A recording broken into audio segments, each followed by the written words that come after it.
ప్రార్థన చేసుకుందాం.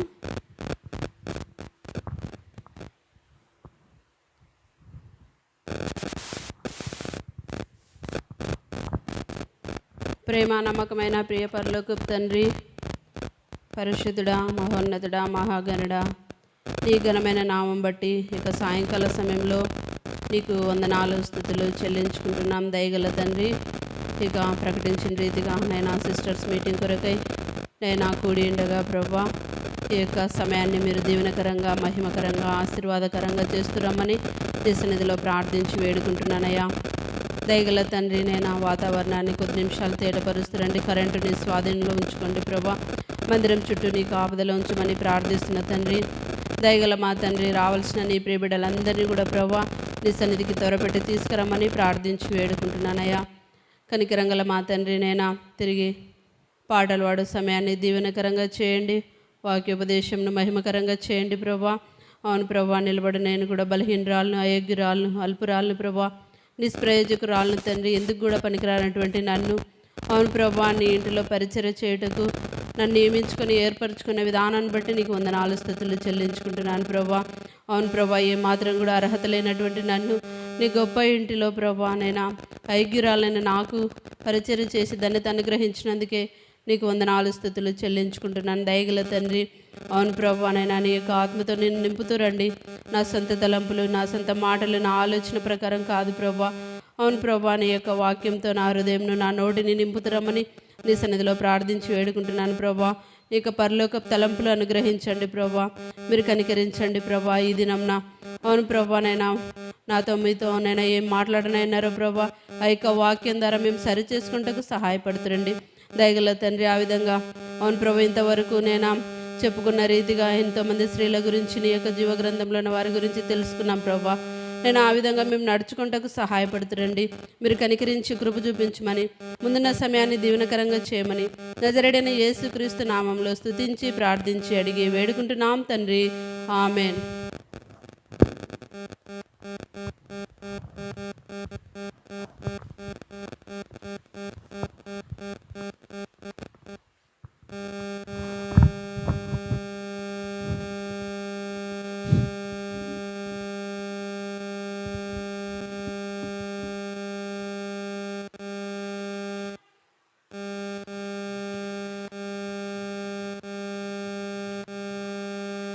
పాట సంఖ్య కొత్త పాటల పుస్తకంలో 188.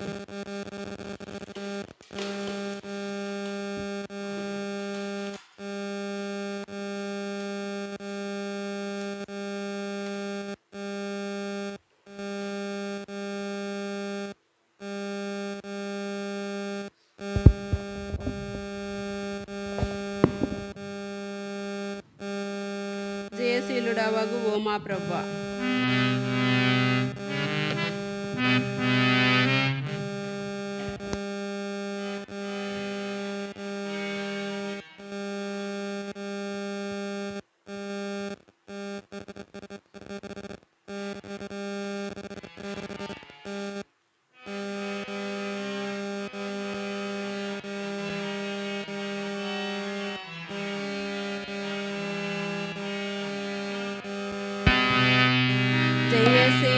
జయశీలుడవగు ఓ మా ప్రభువా, జయ గీతముల్ పాడెదం.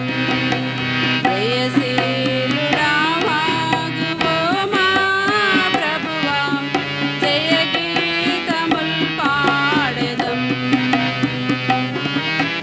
పాపము చేత పడుచెడిన మమ్ము కరుణించి రక్షించెదవు.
పాట సంఖ్య 597.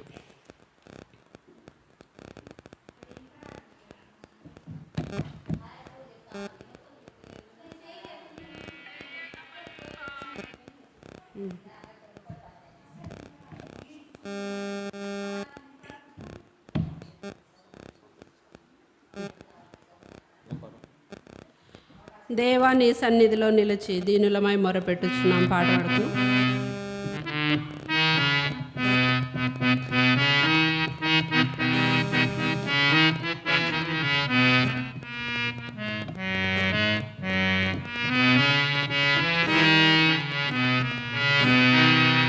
దేవా నీ సన్నిధిలో నిలిచి దీనులమై మొరపెట్టుచున్నాము.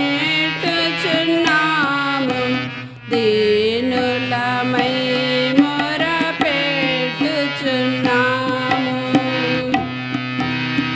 అపరాధులకు నీదు ప్రజల నెపములన్నీయు బాపి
యేసుక్రీస్తు నామమున అందరికీ వందనములు.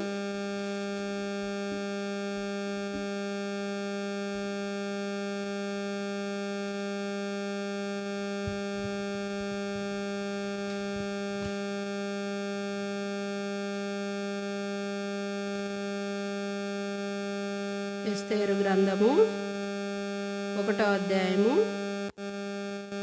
ఎస్తేరు గ్రంథము 1వ అధ్యాయము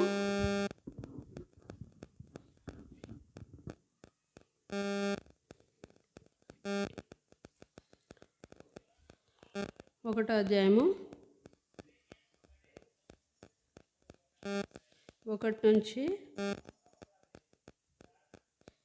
5 వచనాలు చదువుకుందాం.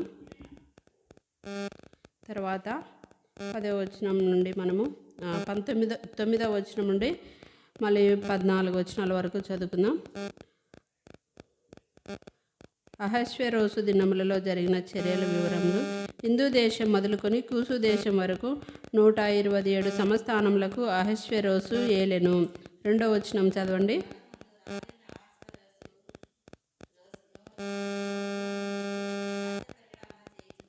తన ఏలుబడి యందు 3వ సంవత్సరమున తన అధిపతులందరికీ సేవకులకును విందు చేయించెను. పారసిక దేశం యొక్కయు మాధ్య దేశం యొక్కయు పరాక్రమశాలులను గనులను సంస్థానాధిపతులను అతని సన్నిధి నుండగా. 4వ వచనం. అతడు తన మహిమగల రాజ్యం యొక్క ఐశ్వర్య ప్రభావములను తన మహాత్యాశ్వర్యము ఘనతలను అనేక దినములు అనగా 180 దినములు కనుపరచెను. తర్వాత ఇంకా మనం 9వ వచనం నుంచి 14 వరకు చదువుకుందాం. రాణైన వస్తీ కూడా రాజైన అహశ్వేరోషు కోటలో స్త్రీలకు ఒక విందు చేయించెను.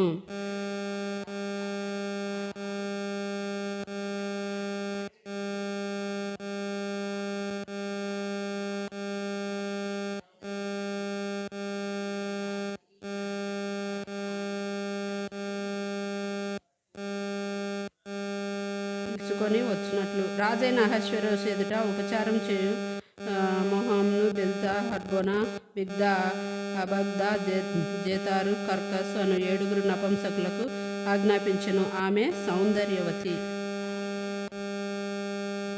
నపుంసకుల చేత ఇయ్యబడిన రాజాజ్ఞ ప్రకారము వచ్చుటకు ఒప్పకపోగా రాజు మిగుల కోపగించెను.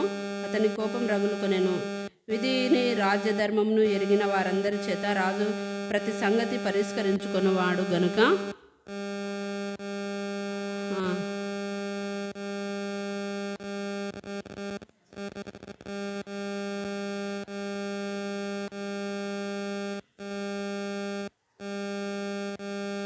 16వ వచనం. మొముకాను రాజు ఎదుట ప్రధానుల ఎదుటను ఇలాగ ప్రత్యుత్తరమిచ్చును. రానైన వస్తు ఎడలాన మాత్రం కాదు, రాజైన అహశ్వేరోషు యొక్క సకల సంస్థానంలో నుండి అధిపతులందరి ఎడలను జనులందరి ఎడలను నేరస్తురాలాయెను.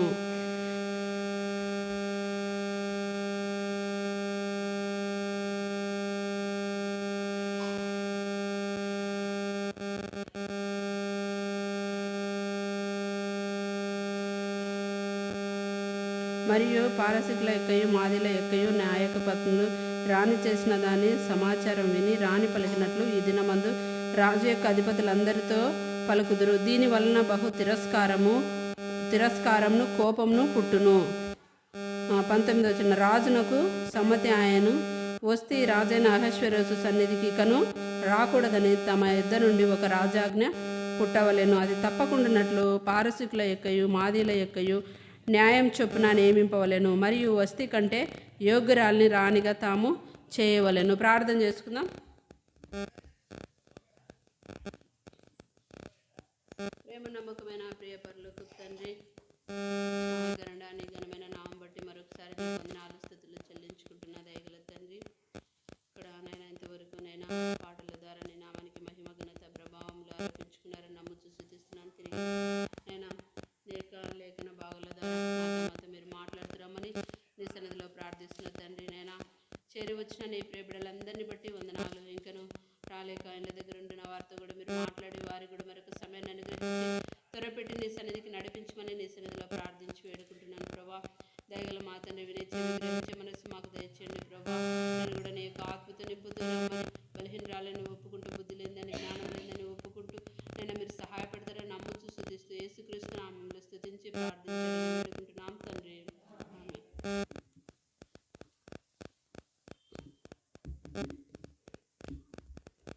ఇక్కడ మనము ఎస్తేరు రాణి కంటే ముందు వస్తీ రాణిగా ఉంటుంది.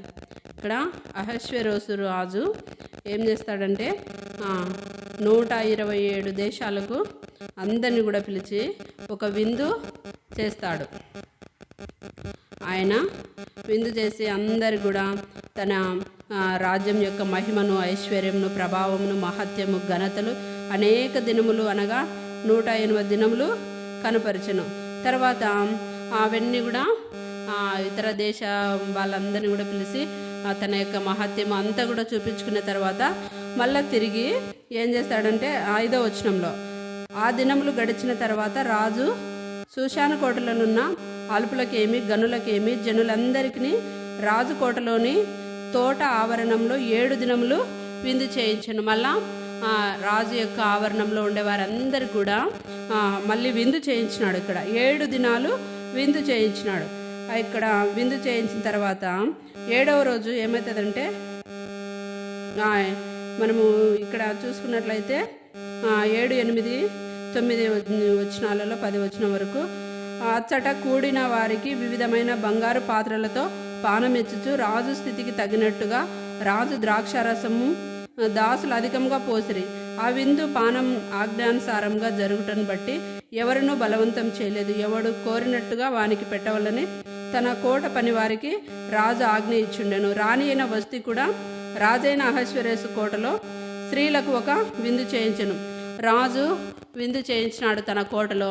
అదేవిధంగా రాణి కూడా విందు చేయించింది. స్త్రీలందరినీ కూడా పిలుచుకొని ఒక విందు చేయించింది ఆమె కూడా శూషాను కోటలో.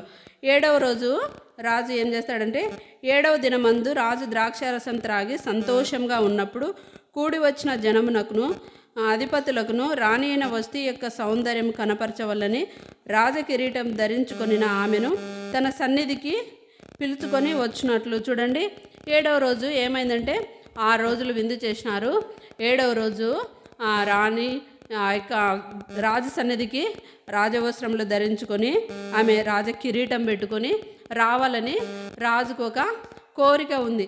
కాబట్టి ఇక్కడ ఈమె చూసుకున్నట్లయితే ఏం చేస్తుందంటే, రాజు ఎంతో సంతోషంతో ఉన్నాడు. చాలా ఆ యొక్క విందులో ద్రాక్ష రసం తాగి అయినా చాలా సంతోషంగా ఉన్నాడు. ఎంత సంతోషం అంటే ఇంకా పట్టజాలనంత సంతోషంతో ఉన్నాడు. ఆ సంతోషం ఉన్నప్పుడు తన యొక్క భార్య అయిన రాణి ఆమె యొక్క అందాన్ని అంతా కూడా చూపించాలని ఆయన ఎంతో ఇష్టపడి ఏం చెప్తున్నాడంటే, రాజవస్త్రములు ధరించుకొని ఆమె రాజ కిరీటం ధరించుకొని ఆమెను తన సన్నిధికి పిలుచుకొని వచ్చినట్లు రాజు యొక్క కిరీటం ధరించుకొని ఆమె రాజ సన్నిధికి రావాలని రాజు ఎంతో ఇష్టపడినాడు. అయితే తన యొక్క నపుంసకులను పంపించాడు. ఆమె చాలా సౌందర్యవతి, ఆమె చాలా అందంగా ఉంది. కాబట్టి తన యొక్క అందాన్ని అంతా కూడా అక్కడ కూడి ఉన్న వాళ్ళందరికీ కూడా చూపించాలని రాజుకు ఒక ఇష్టము, ఒక కోరిక కలిగింది తన యొక్క అందాన్ని చూపించడానికి.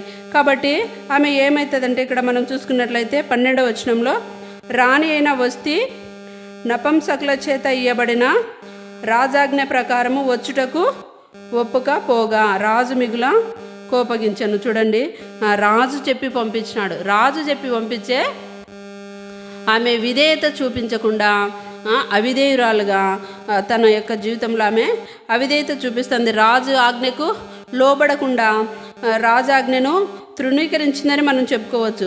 127 సంస్థానాలకు అధిపతిగా ఉన్న రాజు అంత గొప్ప వ్యక్తి. అతను ఆజ్ఞాపిస్తే తన యొక్క సౌందర్యాన్ని కనపరచాలని ఆజ్ఞాపిస్తే ఆమె రావడానికి ఇష్టపడలే, చూపించడానికి ఆమె ఇష్టపడలే.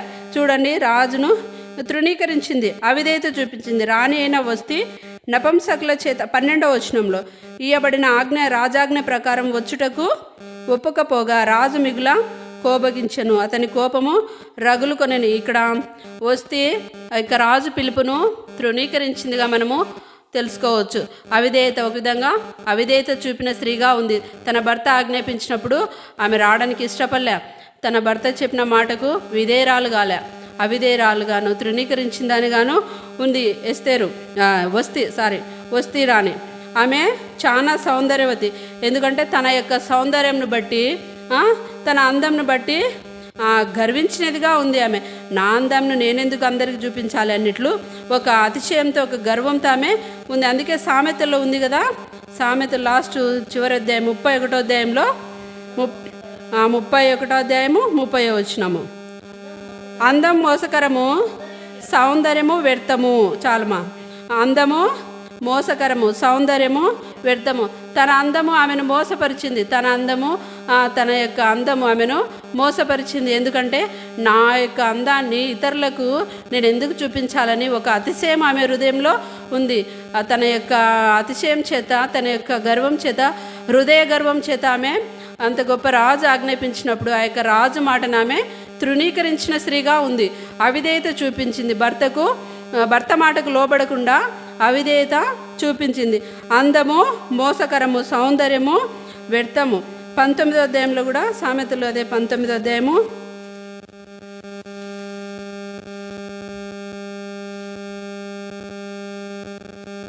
19వ అధ్యాయము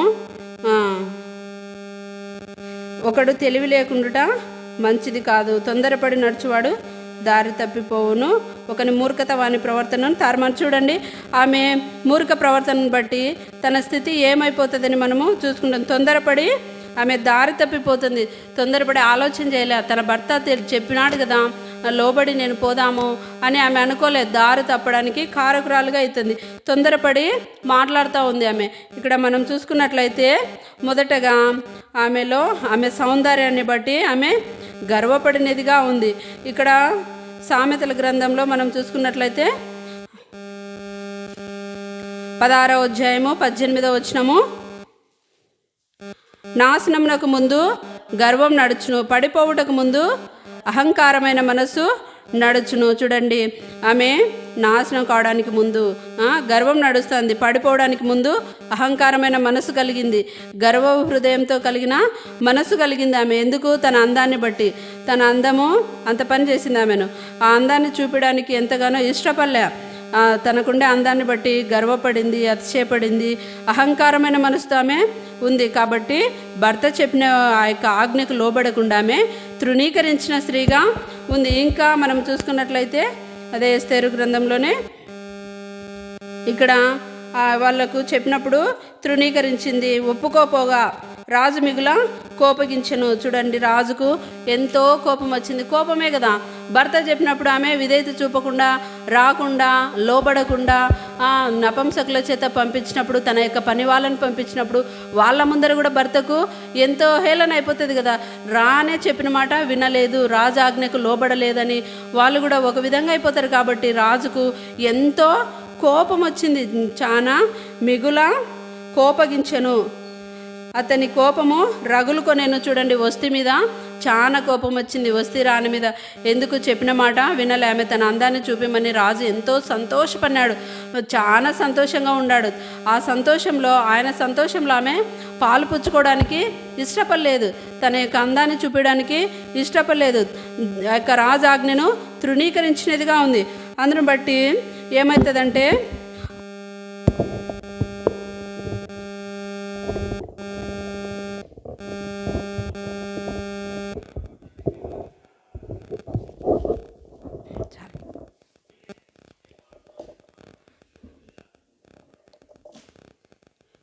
పదహారవ వచనంలో మనం చూసుకున్నట్లయితే